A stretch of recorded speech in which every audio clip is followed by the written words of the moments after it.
بسم اللہ الرحمن الرحیم۔ السلام علیکم۔ مولانا مودودی پر ازواج مطہرات کی گستاخی کا الزام۔ اس اعتراض کے جواب میں مولانا لکھتے ہیں، حضرت عمر رضی اللہ تعالیٰ عنہ کی روایت سے یہ بات تو ثابت ہے کہ ازواج مطہرات رضی اللہ عنہم رسول اللہ صلی اللہ علیہ وسلم کو پلٹ کر دو بدو جواب دینے لگی تھی۔ اب آپ خود سمجھ سکتے ہیں کہ اگر کوئی چھوٹا اپنے سے بڑے رتبے والے کو پلٹ کر جواب دے یا دو بدو جواب دے تو اسی کا نام زبان درازی ہے۔ مثلا باپ اگر کسی بات پر بیٹے کو ڈانٹ دے یا اظہار ناراضی کرے اور بیٹا اس کو پلٹ کر جواب دے دے یا دو بدو جواب دینے لگے تو آپ اسے زبان درازی نہیں تو اور کیا کہیں گے؟ خدا کے رسول اللہ صلی اللہ علیہ وسلم کے ساتھ کوئی یہ رویہ اختیار کرے؟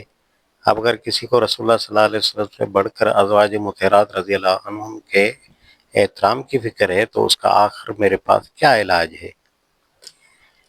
ظاہر ہے کہ ازواج مطہرات رضی اللہ عنہم کا رویہ کچھ زیادہ ہی ناپسندیدہ ہو گیا تھا، جس کی بنا پر پہلے تو حضرت عمر رضی اللہ عنہ اپنی صاحبزادی حضرت حفصہ رضی اللہ عنہا پر غضبناک ہوئے، پھر ازواج مطہرات رضی اللہ عنہم میں سے ایک ایک کے ہاں جا کر ان کو اللہ کے غضب سے ڈرایا۔ پھر رسول اللہ صلی اللہ علیہ وسلم نے ناراض ہو کر 29 دن تک ان سے قطع تعلق کر کے اپنے بالا خانہ میں قیام فرمایا، حتیٰ کہ صحابہ کرام رضی اللہ عنہم میں یہ تشویش پھیل گئی کہ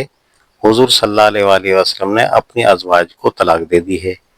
اور آخرکار خود اللہ تعالیٰ نے قرآن مجید میں ان کو تنبیہ فرمائی۔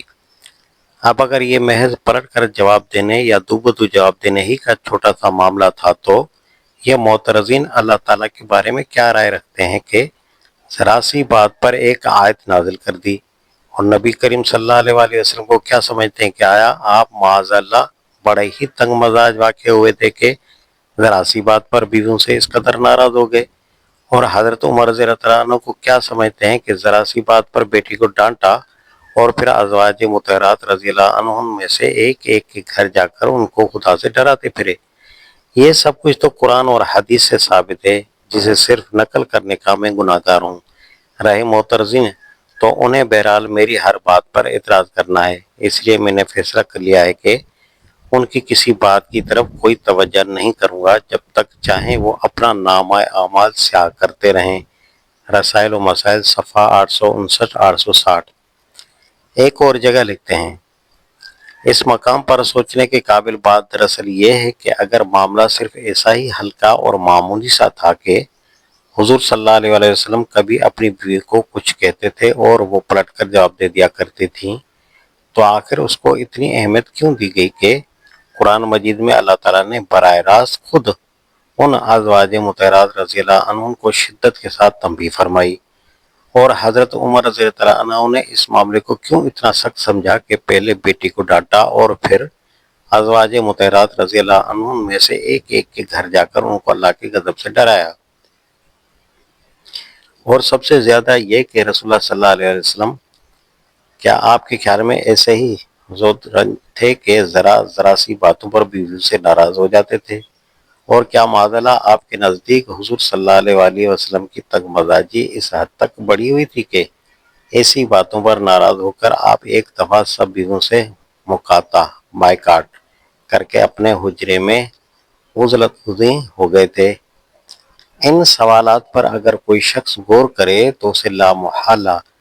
ان آیات کی تفسیر میں دو ہی راستوں میں سے ایک کو اختیار کرنا پڑے گا۔ یا تو اسے ازواج مطہرات رضی اللہ عنہم کے احترام کی اتنی فکر لاحق ہو کہ وہ اللہ اور اس کے رسول پر حرف آ جانے کی پرواہ نہ کرے، یا پھر سیدھی طرح یہ مان لے کہ اس زمانے میں ان ازواج مطہرات رضی اللہ عنہم کا رویہ فی الواقع ایسا ہی قابل اعتراض ہو گیا تھا کہ رسول اللہ صلی اللہ علیہ وسلم اس پر ناراض ہو جانے میں حق بجانب تھے، اور حضور صلی اللہ علیہ وسلم سے بڑھ کر خود اللہ تعالیٰ اس بات میں حق بجانب تھا کہ ان ازواج کو اس رویے پر شدت سے تنبیہ فرمائی۔ تفہیم القرآن سورۃ التحریم حاشیہ 8 جلد 6 صفحہ 25۔